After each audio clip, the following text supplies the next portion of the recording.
All right. So for those of you who don't know, I'm Ligia. I have the privilege of serving as the Executive Director of the Institute of Global Homelessness here at DePaul University. We've just been having such a wonderful time listening to you, hearing from you, connecting with you over the last day and a half. We have another day and a half to go. And so this afternoon, we have a wonderful plenary session. Look at this panel of powerful women before you. And we are waiting on Father Edward Thomas.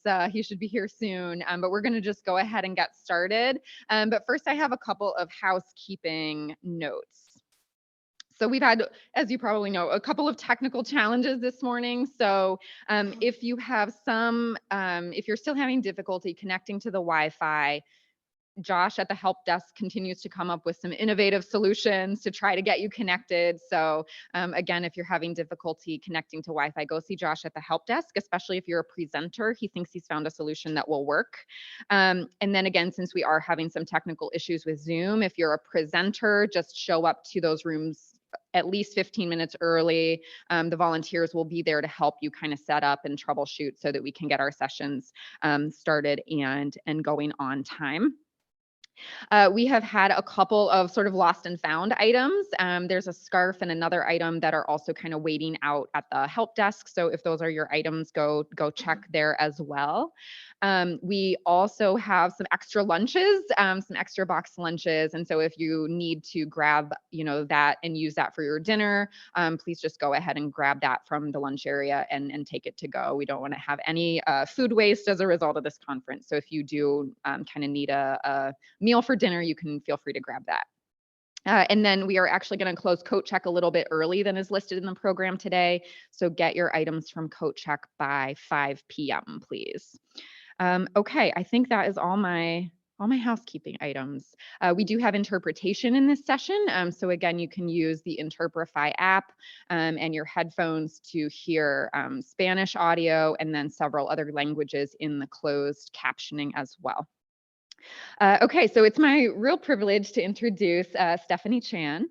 Stephanie is the Chief Strategy Officer of Funders Together to End Homelessness, which is an incredible organization that works with philanthropists and philanthropic organizations all over the United States to transform the conversation on racial justice and housing justice, which here in the United States and around the world is a really critical thing to examine when we think about addressing homelessness effectively. So Stephanie, over to you. Thanks for being here today.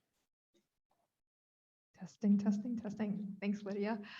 Good afternoon, everyone. It's after lunch. Let's put a little more energy into the room. Good afternoon, everyone. All right.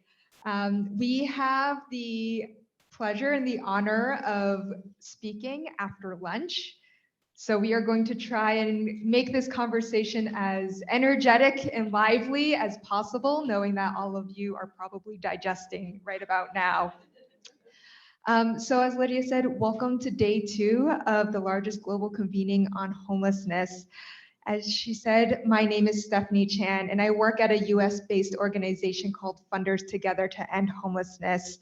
And we are working to mobilize philanthropy and influence the larger movement to prevent and end homelessness toward a vision for housing justice. I just want to take one moment to define what I mean when I say housing justice, because I think it's important to start with a common understanding of the words that we use. So in my organization, we believe that housing is a fundamental human right. And when we're talking about housing justice, we're talking about a vision for a society where everyone has the assurance of a safe, a secure, affordable, and dignified living conditions, and that people have power and agency to choose where they live and how they live. So for this conversation, I am joined by a list by wonderful experts from across the globe who will be in conversation with me for the next 75 minutes or so. We are going to get to know each other on this stage, and hopefully we'll have an opportunity for Q&A to bring all of you into this conversation as well. So I'm going to have everyone on stage introduce yourselves. If you want to share your name, where you are from, and maybe very briefly, kind of what is the biggest pressing issue related to homelessness in your community? And I would say keep your remarks, these are introductions, so keep them brief. Maybe think of this as the headline of a newspaper article, and then we'll go deeper as this conversation unfolds. So Livia, we'll start with you. Thank you.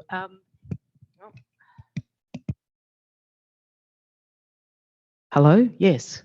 I strategically placed myself here to be the last person. There's a lesson learned in that. So I'm Liv Carusi. I'm from Australia, specifically South Australia. Just in terms of my background, very quickly, I've served and worked in the homelessness and community housing sector for the best part of 30 years, and my passion is definitely around rough sleeping, street sleeping. In terms of Australia as a whole, probably the most pressing issue, and you may have seen some coverage around this, is that we have a serious housing affordability issue. The average mortgage, for example, is about 800,000. That's an average, that's not locational, because we don't see the housing market in totality. We're wedded to home ownership. That's one of our biggest challenges. So, and thank you for the opportunity to be part of today's discussion.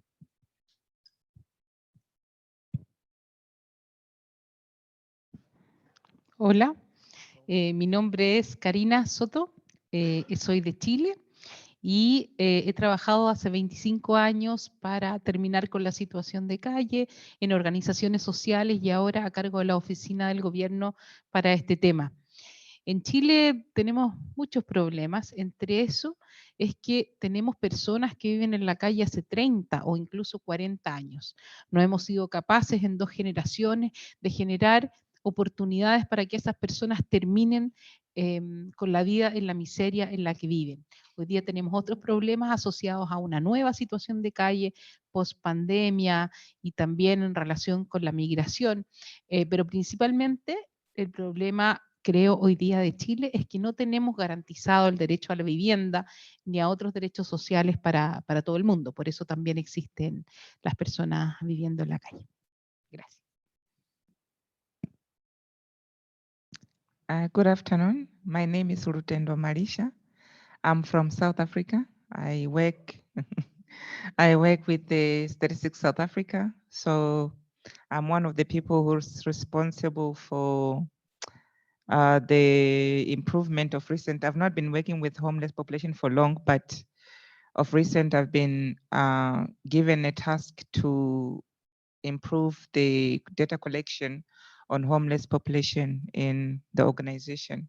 So that has been my role. But in terms of the biggest challenge in the country with homelessness, this is, I'm saying this because I had to have a discussion with my fellow South Africans who are here, who work directly with homeless population. And my understanding is we lack synergy in terms of policies in different government departments that are supposed to work together and ensuring that we prevent and address issues of homelessness in the country. And that has affected the systems and the implementation of services towards the homeless population. So that is the big issue. Hi, my name is Misha. I'm the Logistics and Field Organizer at the National Right to Housing Network, which is an organization that brings together partner organizations, rights claimants, and advocates together to advance the human right to housing in Canada. And most of what informs my own work is my personal lived experience of homelessness. So myself and my family immigrated from Pakistan when I was quite young, and we really faced a lot of challenges in navigating the shelter systems, and then even after just accessing adequate, safe, and stable housing. So that's really what deeply informs the work that I do. And I would say in terms of some of the biggest challenges that Canada faces is that we recently got hit by, of course, as everyone did, the COVID-19 pandemic, and we're currently in a cost of living crisis. And so that's also disproportionately affecting groups that are already marginalized and facing systemic barriers and often intersecting systemic barriers. And so that's been the biggest barrier right now. And yeah, that's me.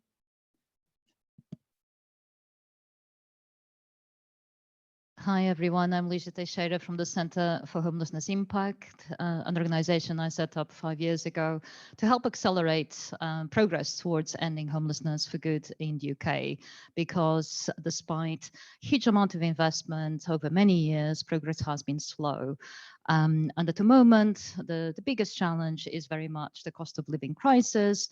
Why? Because we've achieved fantastic progress during the pandemic, but that progress could get lost very, very quickly.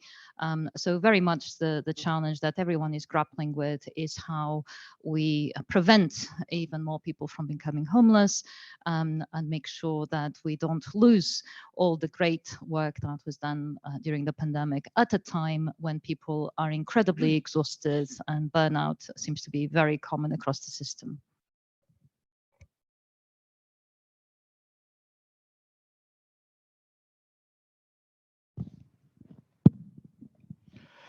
Good afternoon. I am Father Edward Thomas. I belong to an organization or congregation, Don Bosco. Basically, I hail from India, Kerala. People say it's God's own country. But I am settled in Karnataka, Bangalore.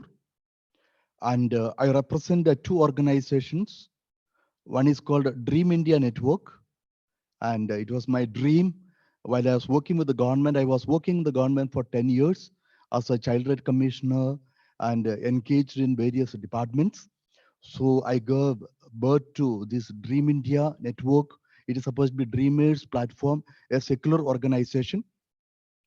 And after that, we had another organization that is Impact India Consortium. And we have 7 people, came together specifically looking at urban homelessness. The biggest challenge that we have in India is the urban and the rural. The government thinks that if you create more and more mechanisms in urban areas like open shelters and housing, there is a fear that more and more people are going to be migrated from rural areas to urban areas. So there is a problem. We are making use of the law and the Supreme Court order that has been placed in 2010, and we are working on the same. Thank you. Thanks, everyone. So before we dive in with questions and conversation with all of us, I think it is probably helpful to share with all of you what we hope you will take away from this conversation. When I was talking to Lydia about kind of what are the goals for this plenary conversation, what we landed on was that we wanted all of you to walk away beginning to think about how we achieve a global vision for preventing and ending homelessness, where everyone, regardless of their race, ethnicity, gender, class, caste, religion, has the assurance of safe, affordable, and dignified housing. I'm hoping that through this conversation that we have, that we will uplift similarities between all of our different countries and talk about what binds us together as a society. And then before we dive in, I also just want to say in the US, we use the phrase racial inequity or racial equity, and that across the globe, there are different phrases or different terminology for that others might use. And so you might hear my colleagues on stage talk about racial inequity or social inclusion or exclusion. And I just wanted to uplift that when we are saying these words and phrases, what we are really talking about is the discrimination of folks based on their race or ethnicity and the impacts of that in the homelessness system. We are structuring this conversation kind of in 2 parts. The first, I hope, will be kind of grounded in real world policies and events. And then hopefully we'll transition the conversation to more of a academic, research-based conversation around racial inequities and disparities within the homelessness system.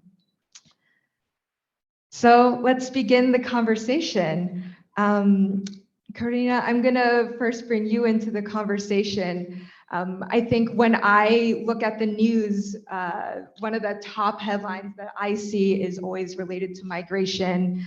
I always am seeing headlines about migration in South America, North America, and Central America, in this growing humanitarian crisis. Chile has been a destination for migrants from Venezuela, Peru, Haiti, and other countries. And so, Karinna, I'm wondering if you could talk first about why people are leaving their countries, and then also the impact that that is having on homelessness in Chile.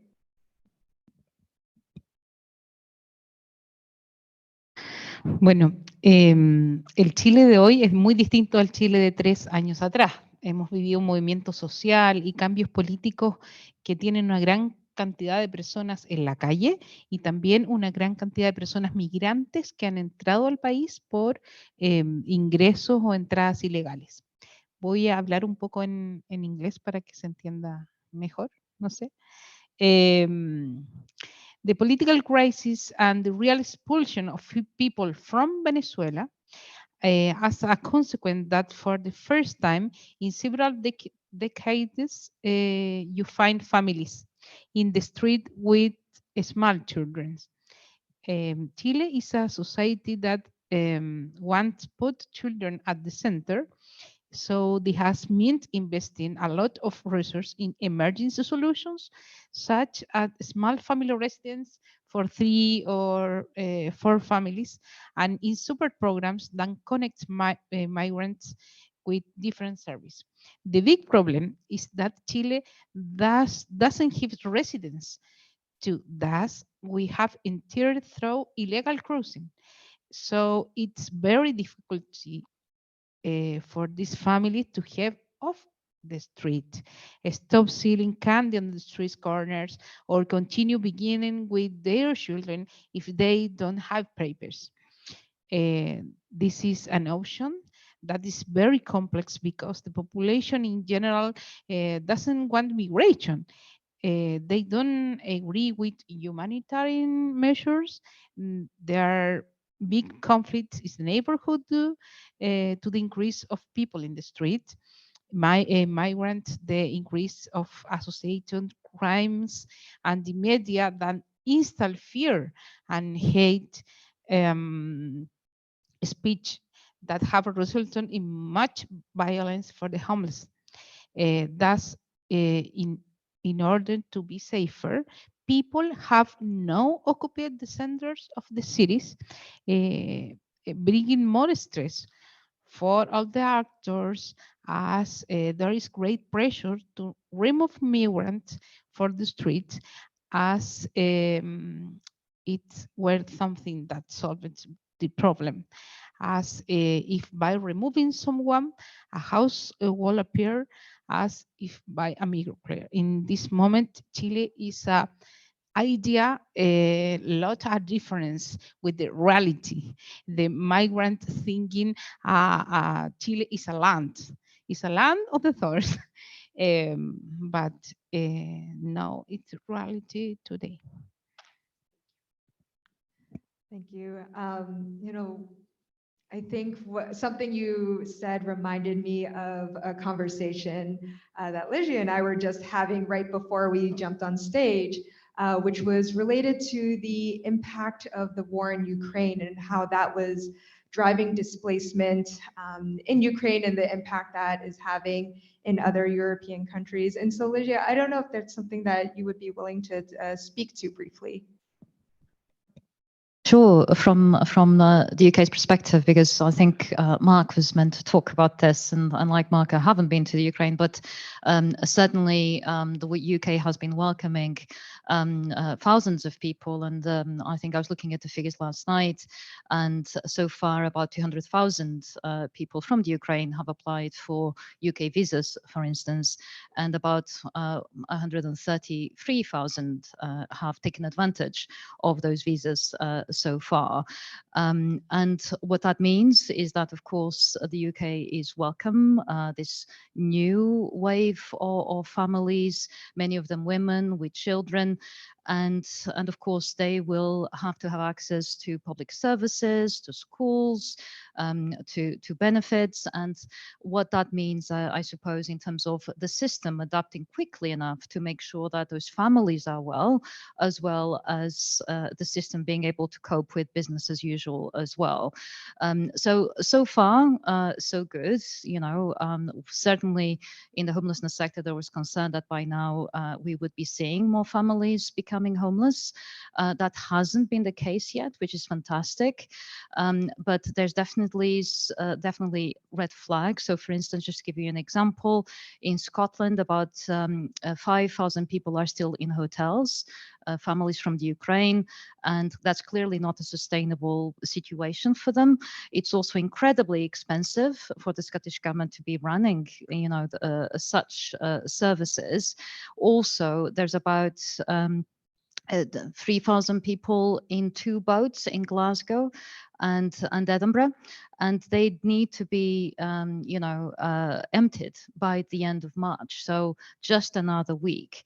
And what will happen is that when the council, for instance, in Glasgow, offers an alternative to each of those families, they, according to Scottish law, they will be in their right to decline the offer that the council offers them, because there may not be sufficient accommodation, say, in Glasgow, and families may need to be offered accommodation, say, in Stirling. So what happens when there isn't enough accommodation in Glasgow for all of those families? So it does feel like a pressure cooker that could be about to explode. So that's a huge concern, in particular because, as everyone knows here, there's no end in sight for the war either. So even though in the UK we haven't welcomed as many people as, say, Germany and some other countries, there's definitely a concern that, in terms of basic human rights, there's a commitment to certainly continuing to welcome families, but a real concern that existing systems may not be adapting quickly enough to be able to take care of existing people in need, as well as settle these families in particular, because there's no sense as to when the war is going to be over. Thanks. I think it's important, as we think about all of these crises that are happening across the world, to think about and to remember that how we respond now to the migrant crisis, how we respond to displacement and homelessness, those policies have long-term effects, right? And even if we set policy now and change it 10 years or 20 years from now, we know that any harm that we cause now will have lasting effects. So, Lutendo, I wanted to bring you into the conversation since you're from South Africa. Even though apartheid formally ended in the early 90s, I think all of us would recognize would recognize the lasting legacy of apartheid. So I'm wondering if you could talk a little bit about how that policy has impacted housing and homelessness in South Africa.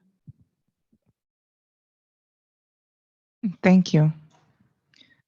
Well, I think, like you mentioned, policies have really affected a number of issues, especially ensuring that people find themselves in extreme poverty in South Africa. And hence we continue to see South Africa as one of the most unequal countries in the world.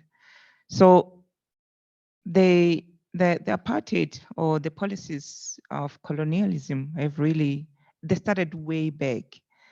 And when you just look into the oldest policies that took land from people, and ensured that only a minority of the minority population has access to land, and whereas the majority of the population does not have, that on its own is a disaster, because you have a large number of population that do not have access to farming, that do not have access to economic activities. And you put them far away from cities wherein there's hope for any economic activities such as employment, So that on its own has really severely affected, especially the Black population in South Africa.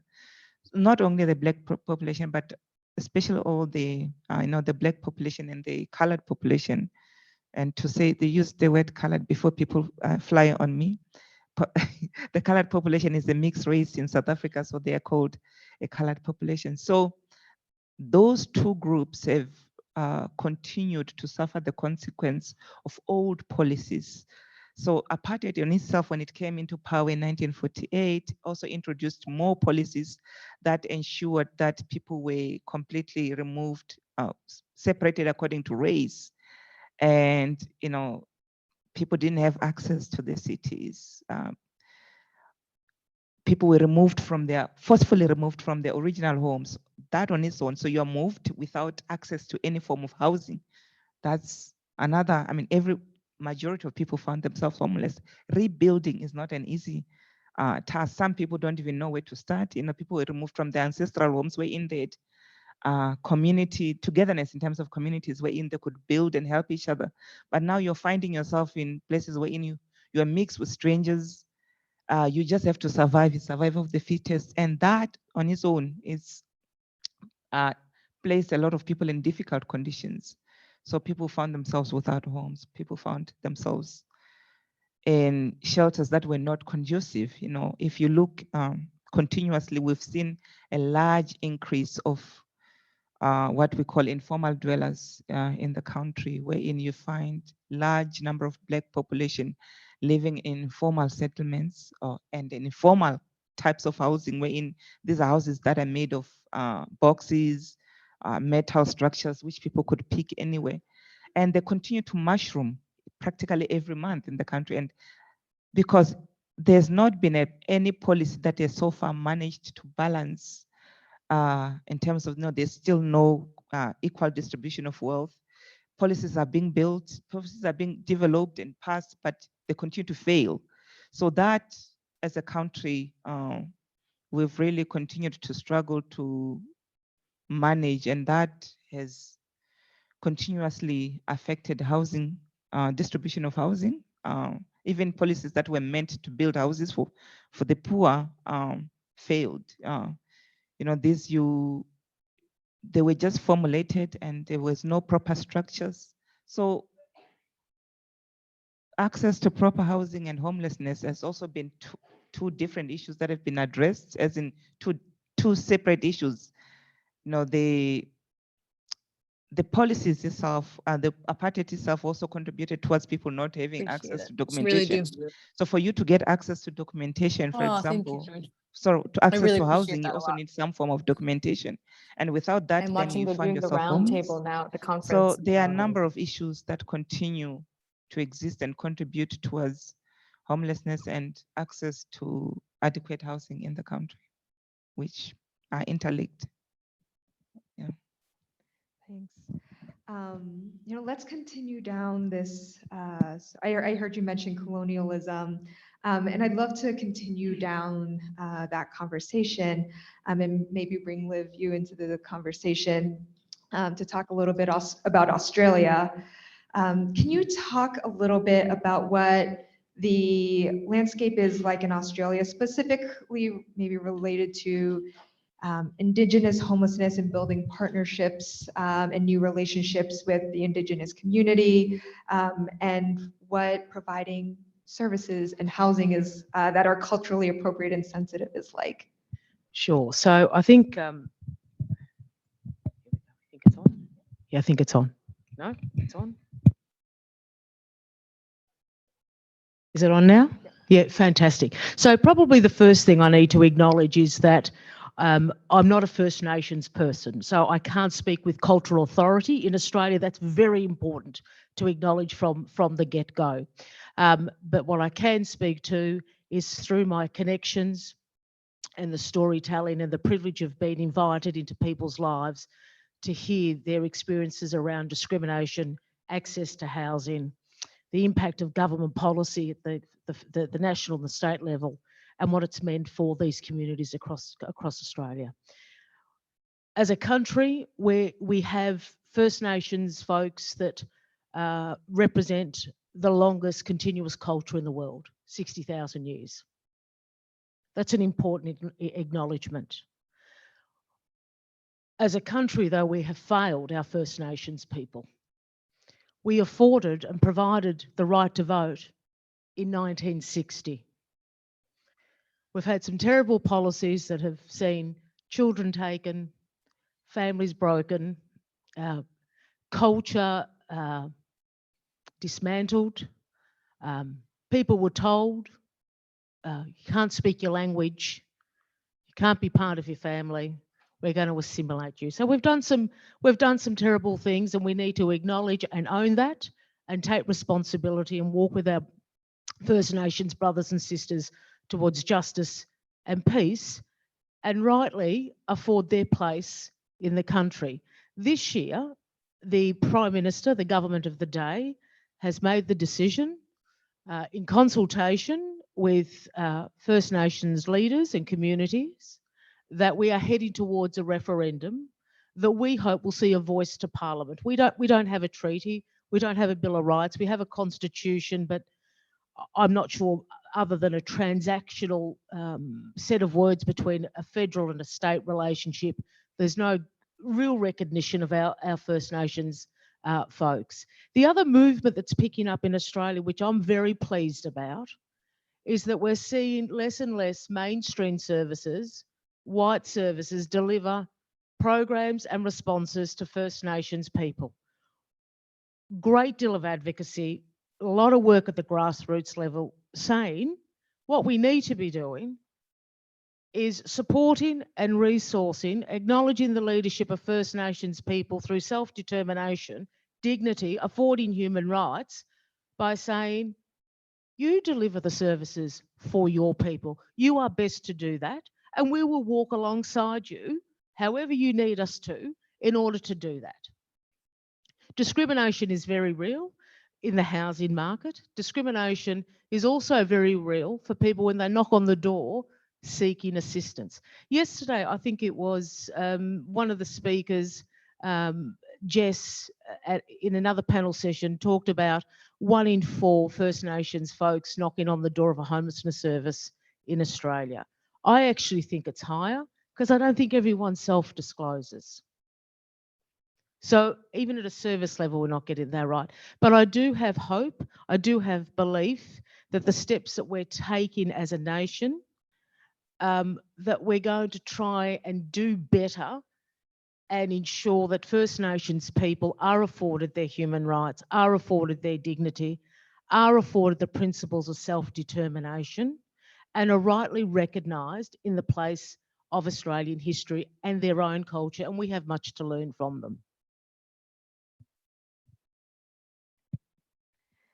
Thanks. I think it's also important to lift up and recognize that the United States and Canada also have very long and deep histories of forced removal and oppression and genocide of Indigenous and Native folks in our countries, and also similar histories of telling people that they're not allowed to practice their cultural traditions, and forcibly removing people from their homes, and there's a whole deep conversation we could have alone on that. There is, and I think the extension of that for me is that I suspect as a country, and again Australia, we wouldn't be in half the pain and issues around climate if we actually enabled our First Nations people to educate, teach us and lead the way in being responsible for our climate. 60,000 years of continuous culture. But we've excluded that knowledge, we've excluded that wisdom. And now this generation and the next generation is paying the price for that. So we started this conversation in Chile. We then went to Europe, in the UK. We then went to South Africa. Then we went to Australia. I wish we could travel this fast in real life. Now we are going to travel to India. So Father Thomas, I'd love to bring your voice into the conversation. India has a caste system, a social hierarchy system based on social status. Can you talk a little bit, and I am sharing my own ignorance right now, can you talk a little bit about how that impacts homelessness in India, and what do services and solutions look like within the caste system? Yeah, India has got this caste system. If you look at India, there are primarily about 4 castes, and major caste is about 3,000, and subcaste is 25,000. You must be wondering what this caste is all about. Actually, the caste system came dividing on the workforce. If you are a barber, you are another caste. If you are a dhobi, you are another caste. So the entire caste system is supposed to be based on the work that you do. In a way, that time it was to just continue the work that has been entrusted to you. We talk about a professionalism. That was the way. But what happens later on, it has been on, tragedies and power and positioning. So we have the dominant caste, Brahmins, which may be consisting about 2%. And actually they are dominant caste. Maybe about 80% of all the positions, even political, administrative positions, are held by them. And we have nearly about 60%, 68% are supposed to be the lower caste. The tragedy is power and positioning. So that's a problem.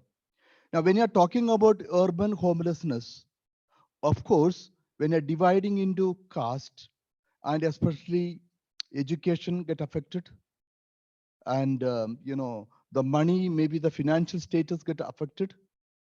So what happens? Most of them move into the urban areas. That's why if you really make a study about the urban homelessness, about 30% are supposed to be like scheduled caste. The reason is that the country's 16% is already scheduled caste, so automatically now this shift will take place. Now when you're coming to urban homelessness, when they're living in the shelters, especially in the cities, there is no distinctions. People may not know what caste that you are belonging to. So the caste system is prevalent, especially in the rural areas. They know about it.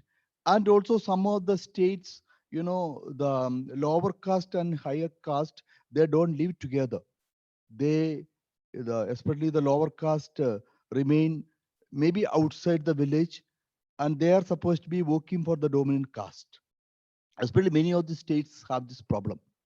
Now, how it is affecting urban homelessness, or is there any distinction, or are we going to have different shelters for different caste? That doesn't arise. Even people don't talk about when you come into the shelter, and you have been also talking about the color, and of course there is already, when you look at a feature of a person, color of a person, there can be attribution of what type of caste that you are belonging to. That that is already prevalent, but not so comparing to other countries. We may not have that coloring the people are making the distinction. Now the problem with this caste now, right now in Indian political scenario, all these representations are coming from caste. So that is going to be a problem. So community with a 16% or 70% will say, I will be standing for the election. So the entire system breaks down, and there can be bullying and pushing their agenda. So that is going to really create a problem, and it is coming more and more in India. Thank you. Thanks. Before I transition the conversation a little bit, I wanted to see if any of you have maybe either responses or questions for one another. Have you heard anything from each other that maybe you would want to respond to? It's okay if there isn't. I just wanted to check in. Maybe I'd like to ask a question because it's already faced by India too. There is something called urban and rural. Now, rural poverty and people migrating. The government has got a problem creating more and more shelters, facilities for urban homelessness. They fear that there may be more migrants coming inside the city. The village area, the poverty is there, financial stability may not be there. When it comes to the city area, there is always work. So the government is fearing if you create more structures, this migration will be more and more, and we may have to create more structures in the cities. So that's the reason there's a slow movement on policies, even implementing policies by the government. I would like to ask, whether we have the similar problems in other countries. Somebody can respond.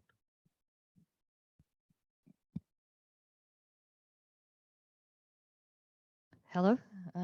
Yeah, so I think the issue of rural homelessness is really timely, actually, in the UK. It's been in the news this past week. There's a group of organizations coming together to bring some new light to this issue, because homelessness, as we know, if it's hidden, it's much less likely to get political attention or resources. It's true that rural homelessness manifests itself quite differently, and often it's hard for people growing up in the countryside, for instance, to find housing locally, in particular in a post-COVID world where you have loads of people buying second homes in those areas, pushing up the prices dramatically. So it's a very live issue, actually, in the UK. In relation to services, whether to build them or not, it's a really catch-22 situation. What we know from the evidence is that, as much as possible, people experiencing homelessness, they should be having access to normal housing, as opposed to building more shelters that, frankly, people probably don't want to use anyway and would harm them in a variety of ways. So I think the government should be investing in infrastructure. The question is, what type of infrastructure? So certainly in the UK, the shift across the UK is towards what we're calling rapid rehousing, not to be misunderstood with what's called rapid rehousing in the United States. It's very much about an approach that favors the idea that we should bypass temporary accommodation. And temporary accommodation, generally speaking, is of good quality. It doesn't involve things like shelters, but there's this understanding that if at all possible, we want to bypass those types of structures, because we know that they harm people and they keep them homeless, as opposed to help to accelerate the transition through the homelessness system.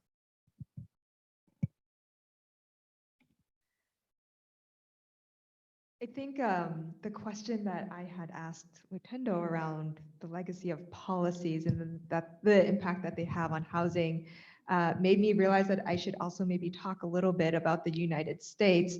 But before I do, just so I know who I'm talking to, if you are not from the United States in the audience, can you raise your hand? Okay. Welcome. I wish it were a little bit warmer for you here. So, maybe I should provide just a little bit of context about the United States and a little bit of our own history, because I think it's important to share that with all of you. The United States itself has a very long history of colonialism and racism and discrimination based on race. And this includes sort of formal policies that our federal government passed. One example that is the most commonly cited example is called redlining, where literally on maps, lines were drawn in red around certain neighborhoods, and those were predominantly Black neighborhoods that were excluded from home ownership programs and lending programs. And even though that happened several decades ago, the impact of that in terms of who has wealth in this country just has continued to grow and grow. And we have seen formal policies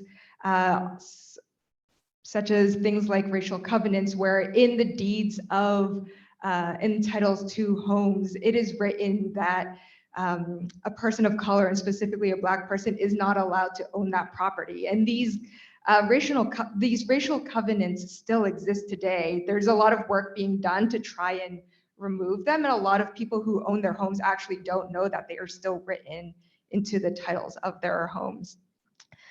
And that's on the housing side, but even in the homelessness side, the tools that we use to assess for things like vulnerability, for instance, also have a lot of racial bias in them.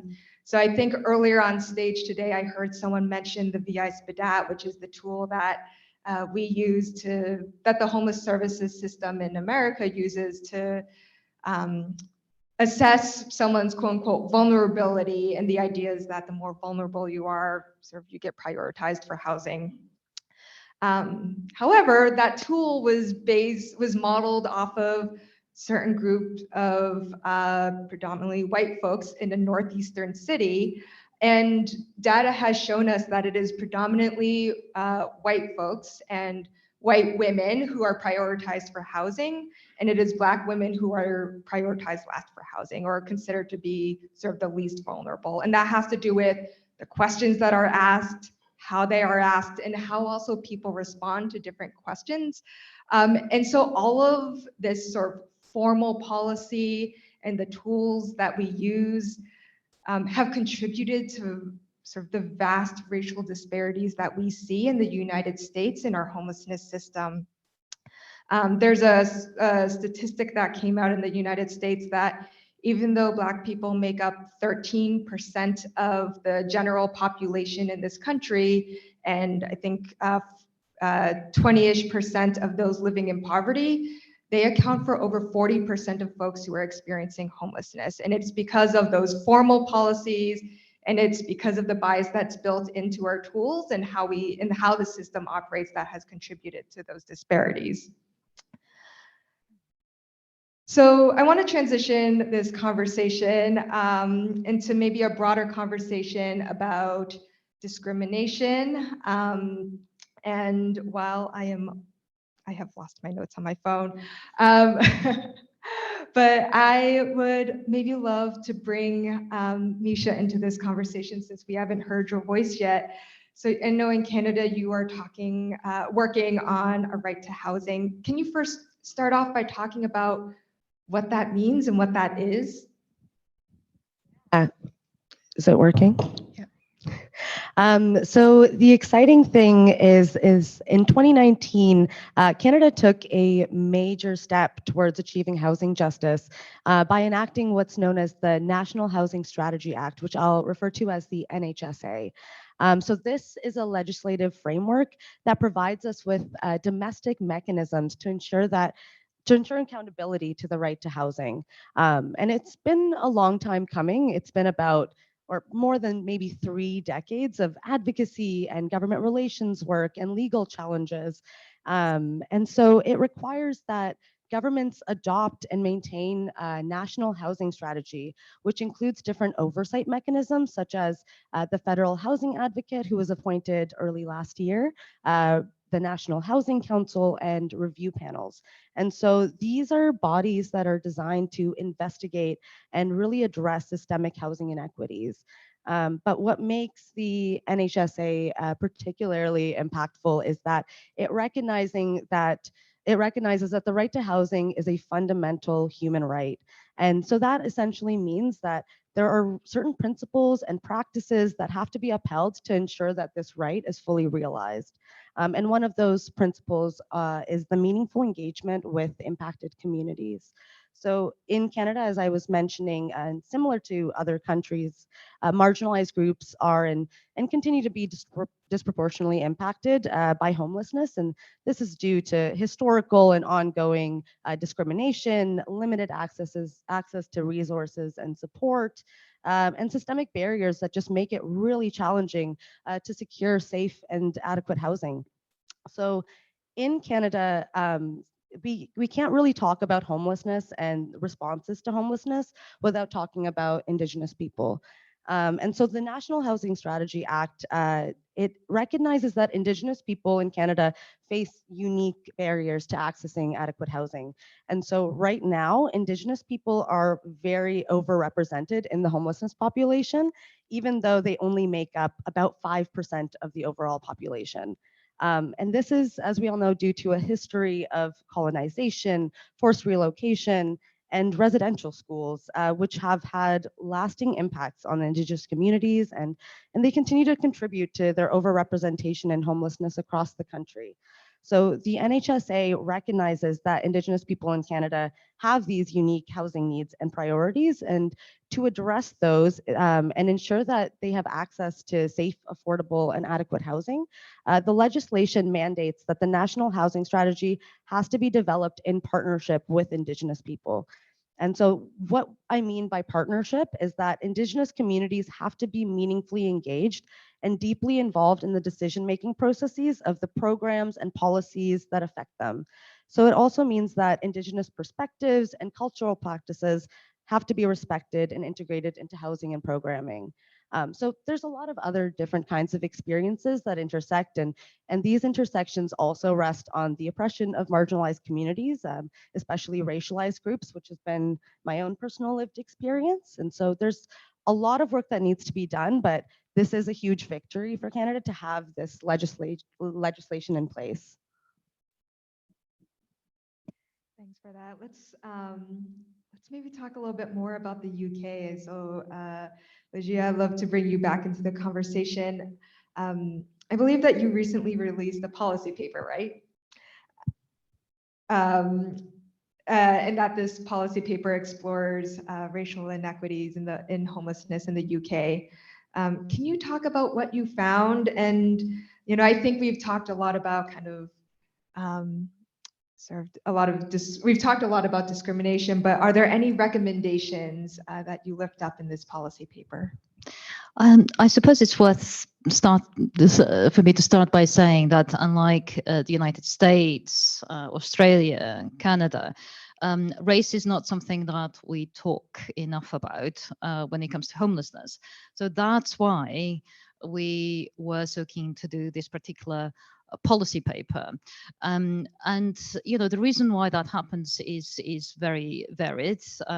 Certainly, we know that in UK we have a very strong safety net for people affected by homelessness and certain groups as well. But I suppose because justice is supposed to be blind, and because Black people are not very visible in the homeless population. We know that politicians care most about people sleeping out on the streets, and often the population is hidden. So we were very keen to really put this on the map in the UK as an issue that deserves a lot more attention. What did we find? You won't be surprised to hear that white people, Asian people as well, are underrepresented in the statutory homeless system, while Black people and other ethnic minorities as well are overrepresented. And one of the things that's really interesting really is the fact that, it's the geographical location of the pockets of inequality as well, that clearly seem to indicate that our responses to homelessness, to better serve those communities, need to be, a lot more granular than they've currently been. I think, again, there's a huge education piece to be done in the UK about why this matters. It's not sufficient to think that you're not racist. We're starting to see an anti-racist movement, I guess, and that needs galvanizing. And actually, I was talking to you earlier about your colleague Amanda, who's played such a key role in the United States to really press this issue at national level. We don't have those figureheads for a set movement in the UK, yet. So I think there's a big education piece, mobilization piece. Black people in positions of power who hopefully at some point will be prepared to give their faces to this movement. And then we need, to also train the workforce. So for instance, in the UK, there's been a huge drive towards trauma-informed environments. But again, to what extent are we building anti-racist techniques into these types of training as well? So that's something that seems to be working in other countries that we'd like to see more of as well. But of course, needless to say, at a fundamental level, you need to address poverty and the inequity issues that are much harder to solve because they're so wedded in history. But the spatial nature of racial inequality in the UK does seem to be different from other countries, including France, where people tended to be more concentrated in certain areas. It's definitely more dispersed in the UK, but because of the way that data is captured, so until now it hasn't been possible to really target our interventions with more granularity, which is where we hope we can go next. So we in the report we talk about the types of data that might be needed to really target the efforts more carefully. We talk about the types of training and education that might be needed to really give this issue the attention it needs, including at the point of access to housing option services, which is the main entry point when it comes to people in need of housing support in the UK. What's happening at that point? That means that people who are Black and from other ethnic minority groups as well, but I'm especially keen to talk about Black people in particular, what happens that it means that they're much more likely to end up in those situations, and not just that, they're much more likely to stay for longer in temporary accommodation. That's one of the things that we found in the report, and despite the fact that these issues are clear and there, people do tend to be quite reluctant to face them head on. Why? Again, because the figures are not as high as they might be in other countries. But I suppose we like to think that that's not good enough. There's a big movement at the moment, in particular in Scotland, being led in Scotland around human rights and rights to housing at an even deeper level. But I do think we need to look at this through the race prism as well. It's incredibly important. So that's why we did this work, and I think there's a huge amount that we can learn from, obviously, the countries on the panel. Karinna, can we bring you back into conversation? Are you okay? Okay. I'm wondering if you can talk about any solutions that you want to see in Chile, especially related to the migrant crisis. What do you see as solutions?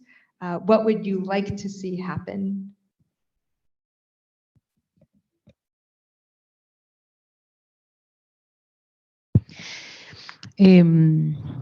Creo que los movimientos migratorios son históricos.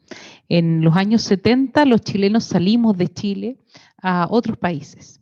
En estos años hay latinoamericanos que están viniendo a Chile. Por tanto, creo muy importante que los países se dispongan a recibir personas migrantes porque es parte de los ciclos históricos. Pero recibir no significa solamente abrir las fronteras, significa preparar los sistemas de atención social para recibir a esas personas y además trabajar con la población para que no haya discriminación, para que tengan las familias la posibilidad de trabajar legalmente en el país, de poder tener sus ingresos y colaborar para el desarrollo de Chile. Si no, lo único que estamos haciendo es entrar a las personas para llevarlos como al patio de la casa, y eso es muy difícil de aceptar.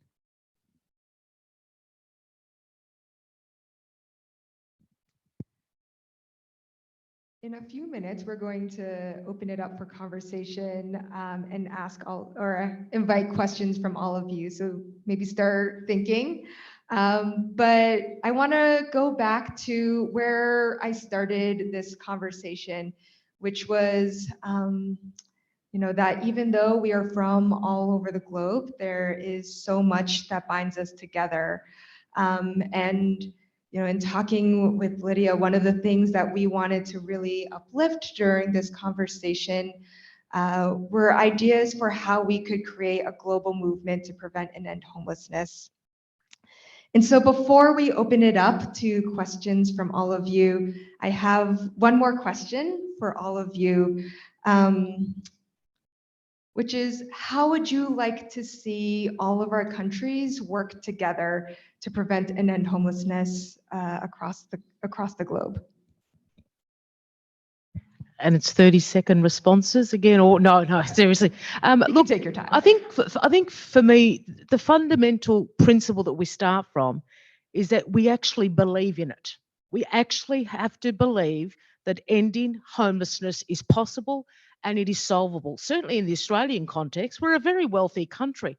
Like, it's extraordinary to me that we have people sleeping rough every single night, women and children having to flee their homes and stay in refuge accommodation for, you know, months on end before they can re-enter their home safely or go elsewhere. So it is that firm belief that this can be done. It is the firm belief in human rights, and everything that we do, we need to start from a position of asking, is what we're doing, be that a form we're asking you to complete, progressing or regressing the human rights of a person? We also need to understand that my liberation, justice and peace is connected to everybody on this panel. Because in the end, we're all part of the human family. It doesn't matter whether you're in South Australia or in Canada or in London. I mean, there are things that connect us because we're part of the human race, humanity. So I think if there is agreement and shared values, absolutely, through technology, through gatherings like this, we can come together, learn from one another, reflect, take lessons away, meet new colleagues, meet new friends, and say, look, when I get back to South Australia next week, I'll send you that material that we have. Thanks to the pandemic, if we can be thankful for some things, we'll have a Teams meeting and discuss it and see how we can work across, you know, continents to make this possible. It is possible. But yeah, I think the fundamental point for me is the belief that homelessness shouldn't exist. It is solvable, and we all have a responsibility to make sure we bring this about. Because I certainly don't want to go back to Australia and talk about the expansion of crisis shelters. That is not going to happen. So I think it is about having that resolve and determination. The other bits then become part of the story to get there.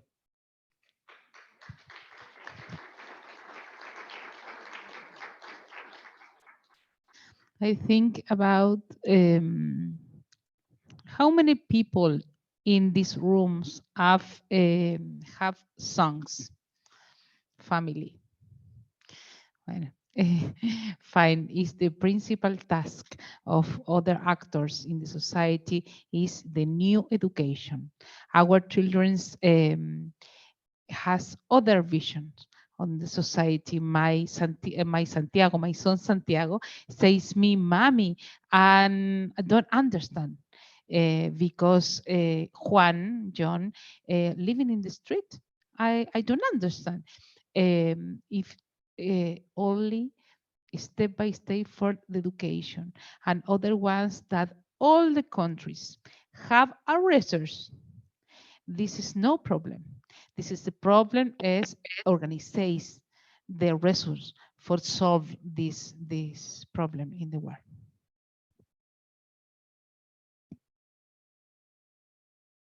Thank you. I think in our case, I think we just need first to acknowledge that we have failed. We really have failed, and we've been failing for the longest time. And I think regardless of race, when a person is homeless, they're in trouble. And that, I think we need to look at it that way, first of all. And access to housing, it is indeed a human right. You know, how do you see yourself as being dignified when you do not have a home? And it takes away a lot of things from a human being. And I think as nations, we need to learn from each other. We've had, especially in this conference, I think for me, it has been an eye-opening on how certain countries have been addressing issues from, looking into family support, wherein people first, that's where you also get strength. So those are some of the issues that some countries have not really looked into, but we've looked into issues of addressing quickly this whole idea. But we have systems that are behind us still continuing to fail us. One of the colleagues whom I was discussing with today said, unfortunately, it's like somebody's pouring water on the other side, and the organizations that are working with homeless people are just carrying buckets that keep filling, whereas we don't have methods at which we are able to prevent the systems that are pouring. So that is one thing that we really need to find ways and synergy. So when I'm looking back into South Africa, in terms of the failed policies and the systems that continue to fail, what is it that we can take from other countries that we can learn from? How can we protect this? And looking into the government, we were talking about how all these government departments in our country, there's no synergy within them. You have the correctional services that are dealing with people from prisons who are just thrown. As soon as you get out of prison, you can't get a job. And therefore, it's like you're just being thrown on the streets as soon as you get out. You're supposed to be incorporated into the society. Then the society is not ready to accept you in different levels.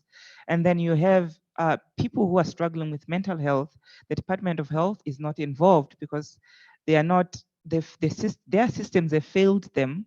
And then there's no institutionalization of people struggling with mental health, and therefore they find themselves without support in terms of having adequate housing or places wherein they are able to. So we discuss a number of issues that affect policies and government systems, and lack of that synergy has really continued to fail people in our country. And we need to learn and find ways in which we could get all these policymakers, all the civil society, and learning from other countries to find ways in which we can prevent homelessness in the country.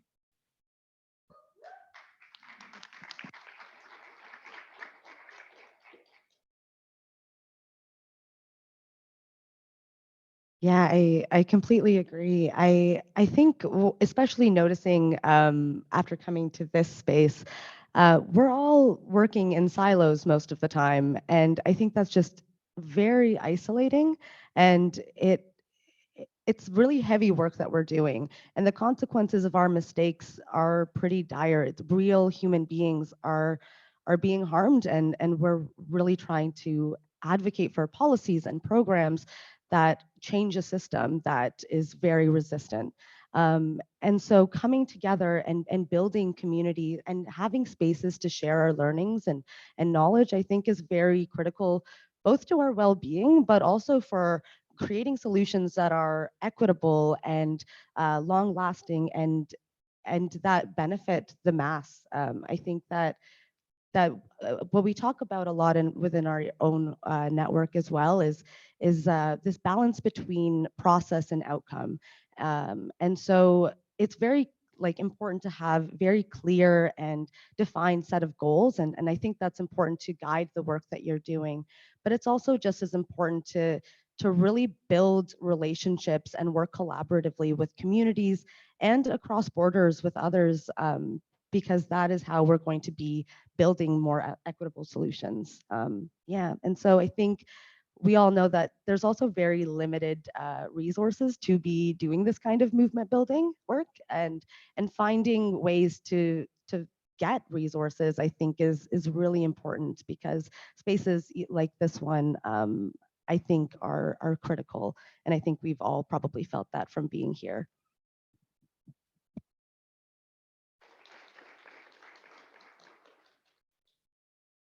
And just to build on the points already made, I think we do lack the infrastructure. So yes, fantastic people, fantastic efforts, but we do need to get to the next level to be a lot more specific, I guess, about some of the things that need to be made. And that involves strengthening the infrastructure for that work. So that involves, for instance, the fantastic work that IGH and UN are doing at the moment around data infrastructure, building that understanding of the data that people should be collecting and having a single definition. You can't underestimate the importance that will that actually is as a step towards progress. The same with investing in the types of trials that would help us understand what works across different contexts. So for instance, a lot of the research that's done currently across countries tends to be comparative research that helps you understand the problem, but not the solutions.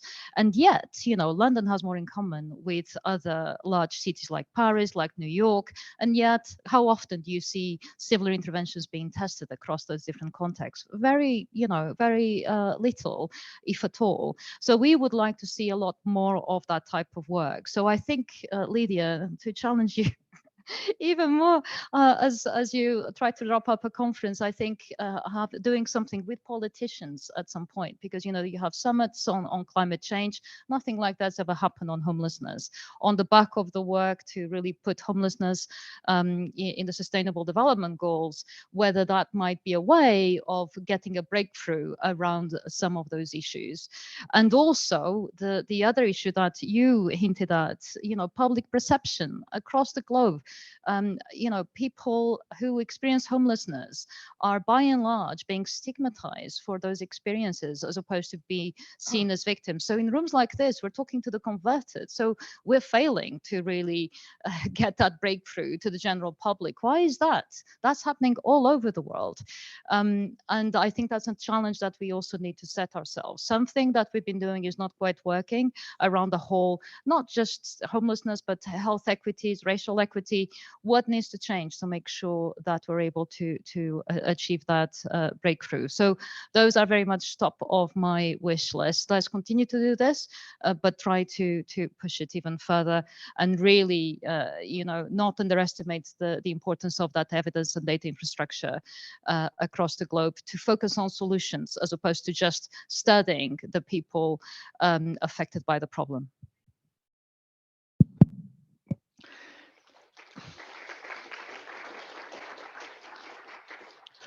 Looking at our own country, what I feel is that this advocacy is really coming down.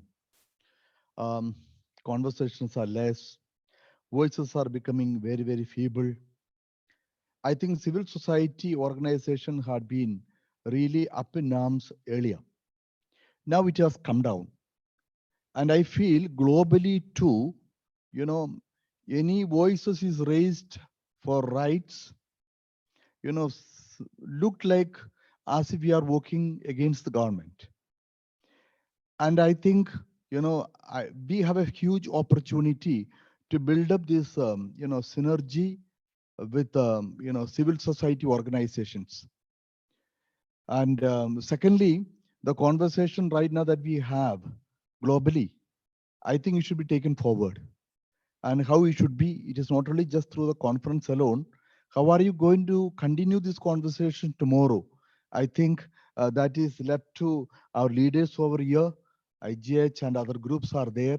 Please make us more and more, you know, conversing with each other, even not coming together. I think that should be the way. And a strong feeling. I remember with my experience, I was actually working in Bangalore, you know, for the children on the street. Maybe about 15 years back, we have about 50,000 children in Bangalore loitering around, having, you know, having access to, you know, all kinds of bad habits on the street.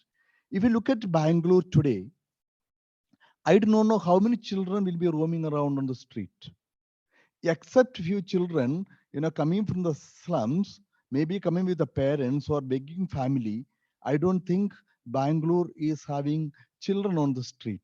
The reason is that the civil society with the government, child line, we really worked hard. Even now, when the children land upon the street, we not even allow them to stay on the street for a day. Immediately we take them out.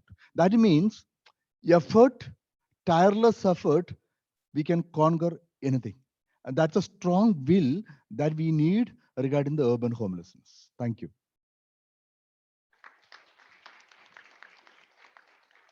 Right, so we have a few minutes for questions from the audience, and then to close us out, we'll have closing remarks from speakers. But before that, I believe there's a couple of mics around the room. So what questions do you have?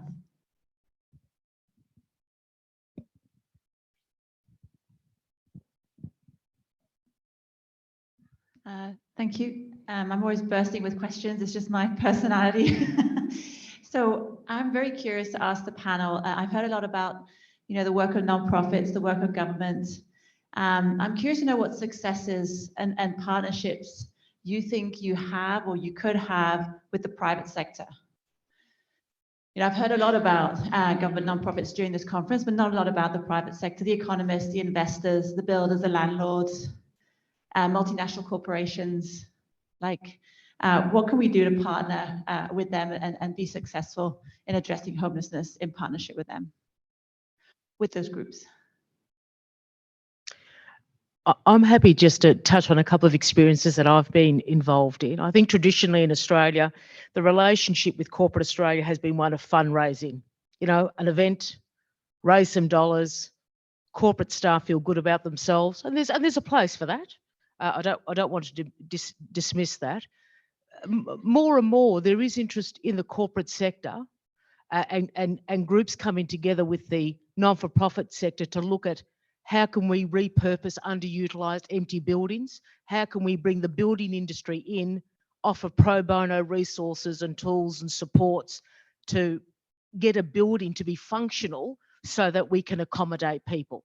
Now, it's not widespread, but there is a growing movement, a growing interest.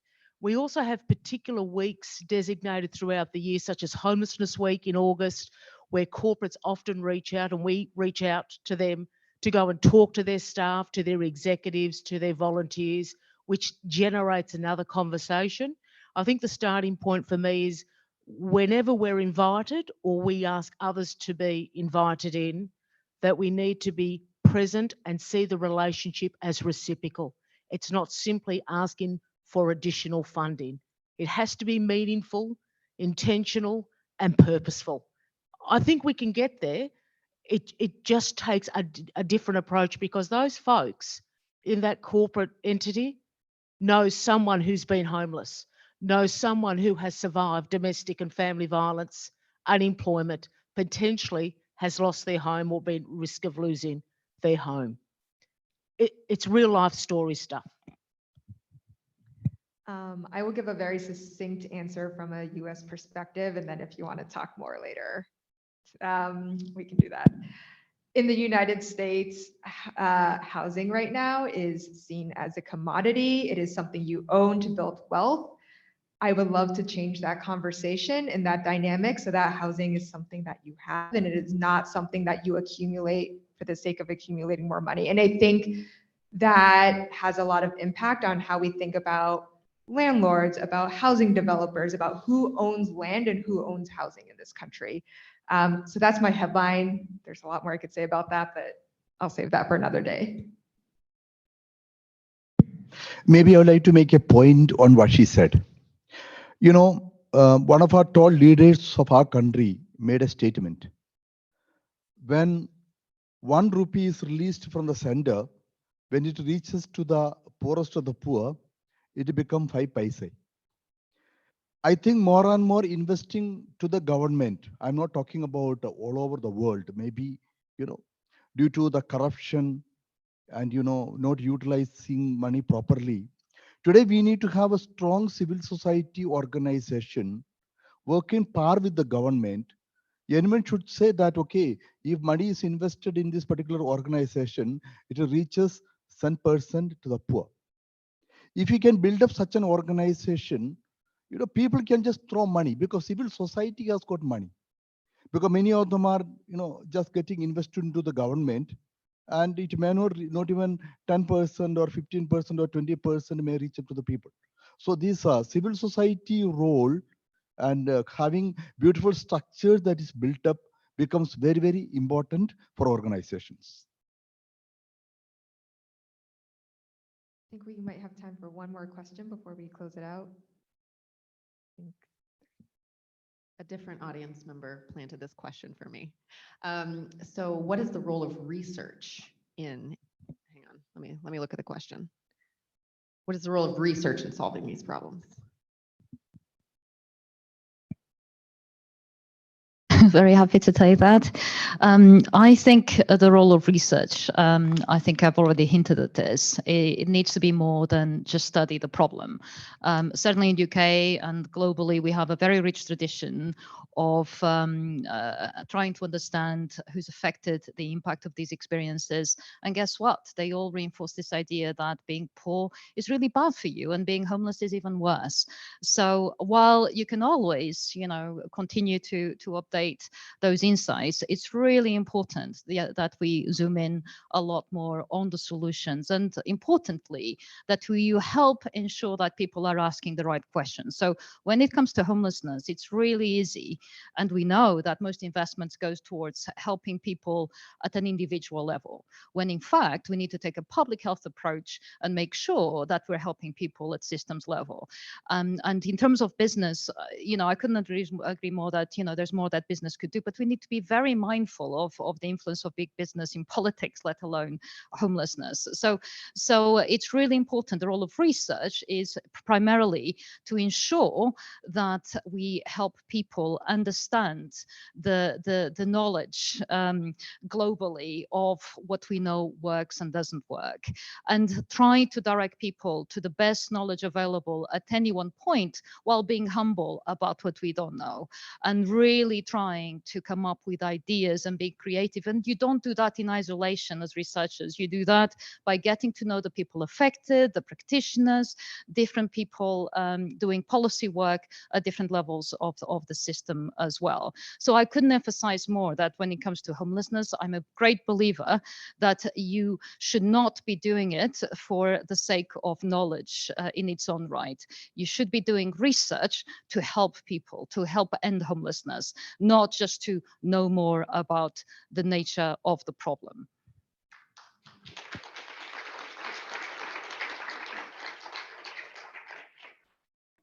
Yeah, I can definitely build on that in the Canadian context as well. But I think I really resonated with what Jane was talking about yesterday, in that I think we just need to approach and think about research in a different way, and think about data in a different way. So for example, in Canada, something that we often cite a lot is the 2016 State on Homelessness report, which estimates about 235,000 people are homeless on any given year, which the numbers are obviously very exacerbated now after the COVID-19 pandemic, the cost of living crisis, but there's a lot of people that have been left out and are just not reflected within that number. And that's often because a lot of experiences are hidden experiences. And so when we talk about data, I think we need to think about it in a way that also understands a diverse range of experiences, and thinking about consent, and what does consent mean when we conduct research, when we're engaging with communities, how are we doing that in a really ethical and meaningful way. So I think when it comes to research, we should also think about it as a way of meaningfully engaging, as a way of building community, and letting people know also, if we're especially conducting research with impacted communities, that we're letting them know what we're trying to achieve, what they're consenting to, and what this research is for. And I completely agree with what you said. It shouldn't just be for the sake of knowledge. It should have a greater purpose, and there should be action tied to it.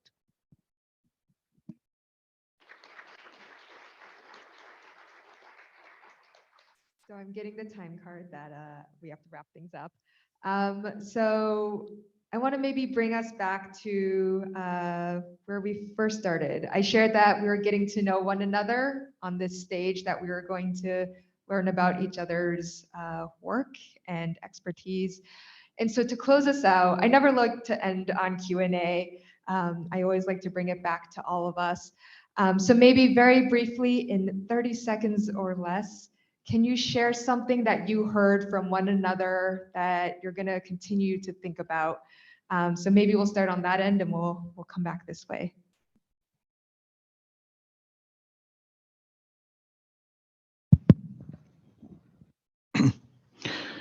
Actually, it was, wonderful to hear from one another and different perspective and what are the opportunities available.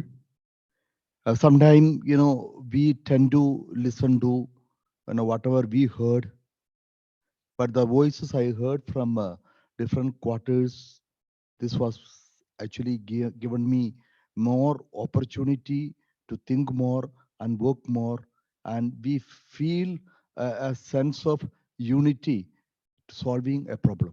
Thank you.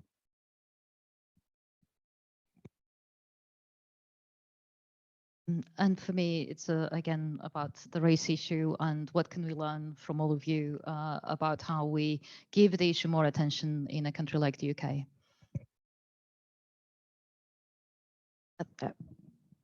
Hello. I'm having trouble with this mic. It's been really, really lovely to get to have this opportunity to have this conversation. And I think I'm really, I mean, if we didn't know it before, I think it's become really apparent that we're all kind of struggling with similar systemic barriers to achieving the right to housing and fully realizing it within, like, just across the globe. And so it's really challenging to hear that. It's hard to hear that, but I think I feel just so much solidarity with all of you, and it's been really great connecting and hearing from you all. For me, I think it has been, especially the recent discussion that we just had on research. I've always been of the opinion that numbers lay ground in terms of the magnitude of the situation, but I've never really taken into consideration the important part of community development on its own and the implementation of that. So that, to me, was very important, and I'm grateful for that. Thank you.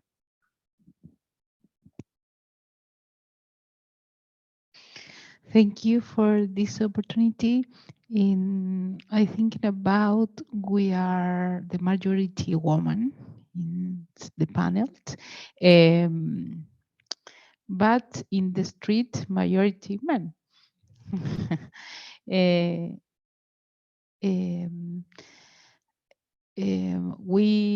We don't forget that this man was born on the woman with a serious discrimination in society. The older people in Chile was born and family only for women. In the future is so important working together in the rights of women in all the communities. In this panel, I remember that the principal task create or data structures together between different actors by IGH, by UN, other panel with sharing our learning and dreams. Thank you. I just want to say thank you to my peers, and I've really appreciated this opportunity and getting to know all you folks as well. I think for me, the reflections are that we are all in this together, that we are working towards a common good, a greater good. I'm also reminded that irrespective of the forms that we use or the tools that we use or the efforts in research, that ultimately we have a responsibility to keep our governments accountable. They are there to govern for all, and in particular where the market has failed and have left the most vulnerable out in the cold. And, we should never, ever lose sight of that within the context of the great work that you all do. And I just want to say thank you to you all as well. Thank you. And I think I'll close this out just by sharing my own reflections, which is that I heard you talk about how we have failed, right? And what that reminded me of is what the plenary speakers yesterday brought up, which was this need for radical imagination. If we do not want to fail the people that we have failed historically and are failing currently, we need to have radical imagination and think of new ways of being in relationship and community with one Well, another. she said it And looks then like, I think also just to build off of that, Misha, I heard you say that this work is hard, and it is hard, right? But I think even though the work is hard, there's still room for joy in this work. So I hope that all of you, as you move about the rest of this conference and as you make it back to your homes safely, that you maybe think of this question about how do we really lean into radical imagination and how do we find joy in this work? Thank you.